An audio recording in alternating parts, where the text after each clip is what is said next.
Աշխարհում երկու կարևոր պահ են բոլորը գիտակցում։ Նախ Իսրայելը եւ իսրայելական լոբին միշտ խոչընդոտել է հայոց ցեղասպանության միջազգային ճանաչման։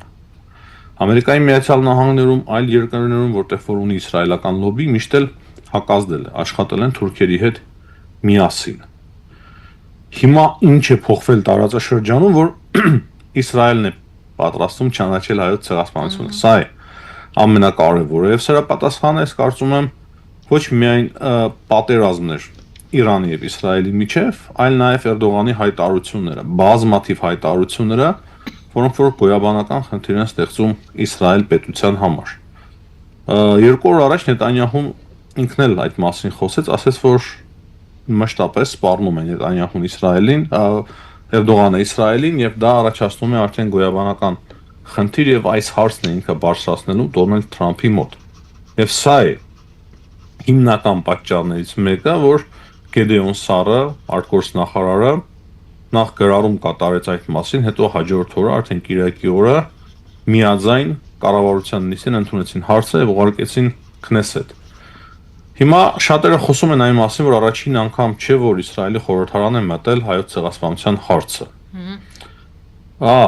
Իրականում կա ճշմարտություն այդ ամենի մեջ, դրանից բացի մենք տեղեկանում ենք, որ 2 շաբաթից Քնեսեթը արձակուրդ է մեկնում, հետո ընտրություններ են Իսրայելում, հնարավոր է այս հարցը կրկին մնա օդից կախված եւ ցեղասպանությունը չճանաչվի։ Մենք նաեւ տեսնում ենք, որ Իսրայելի ժողովուրդը կարելի ասել բավականին վատ է տրամադրված Նետանյահուին եւ հələ հարց է Նետանյահուն կկարողանա դառնալ կրկին վարչապետ թե չէ, այսինքն իր կուսակցությունը կրկին հաղթանակ տանելու է թե չէ, բայց կարող են նաեւ արագացած ռեժիմով ընդունել, եթե շատ կարեւոր է սկզբունքային է այդ հարցը իրենց համար։ Սա եւս պետք չի բացառել։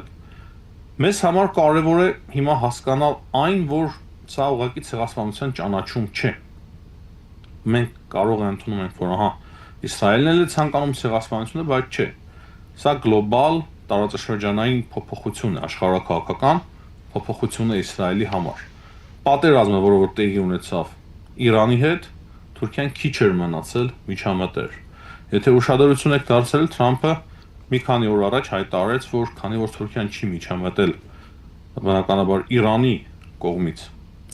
այդ պատերազմին, դրա համար հավանական է, որ իրենց վաճառեն F-35 ինքնաթիռներ կամ նոր շարժիչներ F-16-ների համար։ Ինչով որ զիջում է այսօր Թուրքիան Իսրայելին, հիմնականում դա օդուժն է։ Այսինքն Իսրայելը մի քանի անգամ ավել օդուժ ունի եւ ավելի ժամանակակից ամերիկյան ինքնաթիռներ։ Եթե Ամերիկայի Միացյալ Նահանգները հիմա մատակարարի F-35-եր, բնականաբար արդեն այդ ամենը կլինի վնաս Իսրայելի։ Իսրայելի հնարավորությունները միանգամայն կթուլանան։ Դրա համար Իսրայելը գնում է այս քայլին, ես կարծում եմ ապագայում տարբեր այլ նպատակներ հետապնդելով։ Իսրայելում հասկանում եմ, որ հայոց ցեղասպանության ճանաչումը կարող է լուրջ ձևով թուլացնել Թուրքիային, դրանից բացի ապագայում ինչու՞ չէ կարող է իրենք ծրագիր ունեն Թուրքիան մասնատելու։ Եվ հայկական հարցը, քրթական հարցը այստեղ կարող է կարևոր դերակատարություն ունենալ ըստ իրենց։ Եվ ասեմ, որ շատ չեն էլ սխալվում հրեաները, եւ մենք տեսնում ենք, որ իրենց ծրագրերը շատ լավ արդյունավետ իրականացնում են։ Կրկնեմ, դա այն չէ, որ մեզ համար է այդ ամենը արվում կամ լավ է կամ վատ մեզ համար, սա իրականությունը Իսրայելը գնալու է այն ճանապարհով, որ ամեն ինչ անի թույլատնելու համար իր նախկին դաշնակից Թուրքիային, որը որ հիմա դարձել է իր կարելի ասել գլխավոր հակառակորդներից մեկը, հələ հարցը Իրանն է արդեն գլխավոր հակառակորդը Իսրայելի թե Թուրքիան։ Դա շատ կարևոր է հասկանալ եւ գիտակցել։ Այստեղ մեկ կարևոր նրբություն եւս կա։ Ադրբեջանը փաստացի կորցնում է իր կարևոր դիրքը Իսրայելի համար։ Սա էլ է շատ կարևոր գիտակցել եւ մենք տեսնենք նաեւ տարբերությունը Թուրքիայի արտգործնախարարության հայտարարության եւ Ադրբեջանի։ Ադրբեջանի արտգործնախարարությունը հայտարարում է, որ դա խոչընդոտում է ընդհանրապես կարգավորման գործընթացին տարածաշրջանում Թուրքը։ Հայկական, հայ-ադրբեջանական, այսինքն կարգավորման գործընթացի համար լուրջ խոչընդոտ է Իսրայելի ճանաչումը եւ կոչ է անում, որպեսզի Իսրայելը հրաժարվի այդ մտքից։ Իսկ Թուրքիայի արտգործնախարարությունը, ինչպես նաեւ Թուրքիայի նախագահի մամլոխոսնակը ուրիշ հարցի վրա են ուշադրությունը կենտրոնացնում, ինչը չի անում, օրինակի համար Ադրբեջան, նրանք խոսում են պաղեստինցիների խնդիրներից, ասում են, որ դուք Գազայում ցեղասպանություն եք իրականացրել, դրա համար ընդունում եք հայոց ցեղասպանությունը, իրենք ասում են այսպես կոչված, բնականաբար դա իրենց ձևն է հերկման, բայց ասում են դա պետք է ձեզ, որպեսզի դուք հերքեք ձեր կողմից իրականացրած ցեղասպանությունը։ Մեկ բան էլ կարևոր է ավելացնել. Իրան-Իսրայել պատերազմի ժամանակ, նախորդ պատերազմի ժամանակ, ոչ վերջին,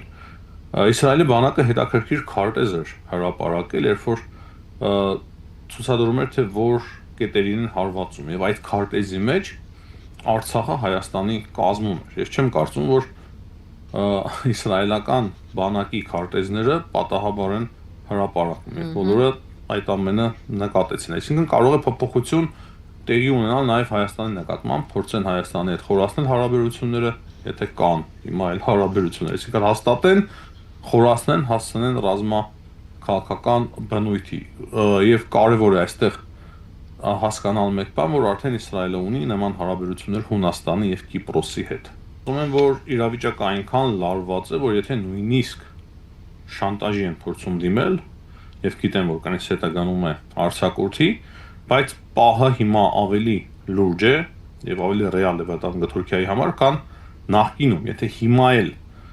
փորձեն շանտաժի գնալ եւ շանտաժը ինչ որ ժամանակով նույնիսկ աշխատի, դա շատ երկար էֆեկտ չի ունենա։ Միևնույն է, մենք վերադառնալու ենք այն հարցին, ինչի մասին ես քիչ առաջ խոսում էի, անպայման լարվածություն եւ ընդհանուր կարծում եմ կլինի Թուրքիայի եւ Իսրայելի միջեւ։ Դուք մինչեւ ընդհանուր եք համարում։ Եթե ասում եմ ընդհանուր, դա չի նշանակում տաք պատերազմ։ Այսօր վաղը կամ մեկ ամսից, բայց ընդհանուր առմամբ գլոբալ ապագայում դա շատ արդեն հավանական է։ Իսրայելը ոչ միտեղ չի գնա Ամերիկայի Միացյալ Նահանգների ձեռքից կոպիտ արտահայտվենք, բայց Թուրքիան խաղեր է տալիս տարբեր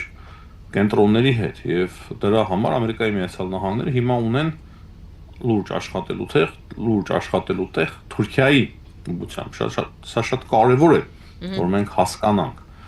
բայց ինչքանով պահը կհասնի նրան, որ Ամերիկայի Միացյալ Նահանգները թույլատնելով Իսրայելը ամրապնդեն Թուրքիան, դա շատ լուրջ հարց է, քանի որ իսրայելական լոբին շատ ամուր է Ամերիկայի Միացյալ Նահանգներում եւ երկրորդ պահը, որը որ չափազանց կարևոր է, Թրամփը